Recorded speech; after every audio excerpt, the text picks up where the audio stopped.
सुन्नै पर्ने कथाको भाग 2 गोसाईकुण्ड यात्रा। नमस्ते।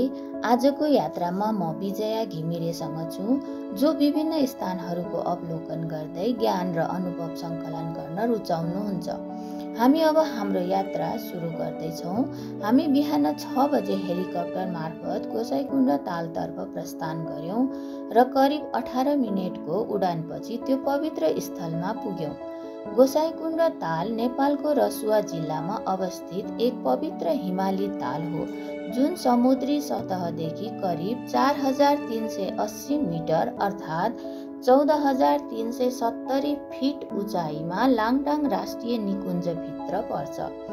यो ताल हिन्दू धर्मावलम्बीहरूको लागि अत्यन्तै धार्मिक महत्त्वको स्थल मानिन्छ। जनविश्वास अनुसार यो स्थान भगवान शिवको वासस्थान हो। धार्मिक ग्रन्थहरूमा उल्लेख भए अनुसार समुद्र मन्थन गर्दा त्यहाँबाट अमृत र कालकूट विष निस्कियो। त्यसपछि अमृत देवताहरूले बाँडेर खाए, तर विष कसैले पनि उपयोग नगर्दा त्यस कालकूट विषले संसारै सखाप पार्न लाग्दा भगवान शिवले संसारलाई जोगाउन आफ्नो मुखभित्र लिएर घाँटीमा राख्नुभयो र त्यस बेलादेखि विषको प्रभावले घाँटी निलो भएको हुनाले भगवान शिवलाई नीलकण्ठ पनि भनिन थालियो।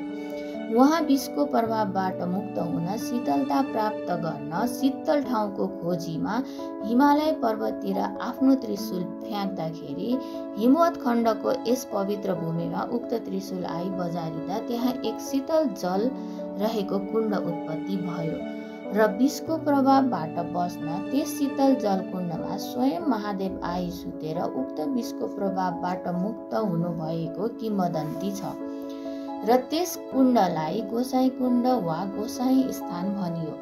त्रिशूलको 3वटा चुच्चोले भएको कुण्डबाट निस्किएको नदीको नाम समेत त्रिशूली हुन गएको विश्वास गरिन्छ। हरेक वर्ष जनै पूर्णिमाको अवसरमा हजारौं भक्तजनहरू यहाँ आएर पवित्र जलमा स्नान गर्छन्, जसले पापबाट मुक्ति मिल्ने र मोक्ष प्राप्त हुने विश्वास गरिन्छ। उचाइमा रहेको हिमाली पहाडहरूले घेरिएको यो ताल प्राकृतिक सौन्दर्य र आध्यात्मिक आस्थाको अद्वितीय सङ्गम हो। स्थानीय जनविश्वास अनुसार जब तालको पानी शान्त हुन्छ, त्यस बेला तालको गहिराईमा भगवान शिवको आकृति देख्न सकिन्छ। हामीले पनि तालको पवित्र जलमा स्नान गर्ने अवसर पायौं र त्यसपछि ताल नजिकै निर्माण गरिएको शिवलिङ्गमा पूजा अर्चना धूप बत्ती बालेर धार्मिक विधि अनुसार पूजा सम्पन्न गर्यौं। हाम्रो लागि जम्मा 45 मिनेटको समय दिइएको थियो नुहाउने, पूजाका सबै कार्य सम्पन्न गर्ने र फर्कनका लागि। हामीले त्यो समयको भरपूर सदुपयोग गर्यौं। यसरी बिहान 6 बजे सुरु भएको हाम्रो यात्रा बिहानको 8 बजे सम्पन्न भयो। यो पवित्र स्थलमा पुगेर आध्यात्मिक अनुभूति लिन पाउँदा हामी अत्यन्तै खुसी छौं। यो यात्रा साँच्चै अविस्मरणीय